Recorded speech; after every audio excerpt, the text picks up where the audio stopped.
কতদিন আগে শেষ করছো? রেজিস্ট্রেশন করছি 2018 সালে। 2018 সালে 19, 20, 21, 22 এই 4 বছর কি করলাম? আইসি মিজান পর্যন্ত পড়ছি, পড়ে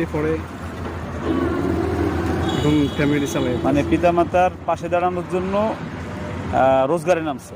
জি, তো ডাইরেক্ট কি রিক্সা ধরছো নাকি মাদ্রাসায় পড়াইছো? মাদ্রাসা পড়াইছি, মাদ্রাসা পড়ানোর পরে মানে বেতন ক্লিয়ার মানে দেয় না, এই জন্য আর এই মাদ্রাসা ছাড় দিচ্ছে। মাদ্রাসায় ক্লিয়ার না দিলে দেয় তো এক সময় নাকি? দেয়, মানে আমার ফ্যামিলিটা চালাতে কষ্ট হয়েছে আর। আচ্ছা আচ্ছা। বেতন কত ছিল মাদ্রাসায়? বেতন 10,000 টাকা আছে। তো রমজান মাসে রোজা রেখে রিক্সা চালাচ্ছ, কষ্ট হয় না? কষ্ট তো হয় অবশ্যই। তারপরে কি রোজা ভেঙে দাও না রাখো?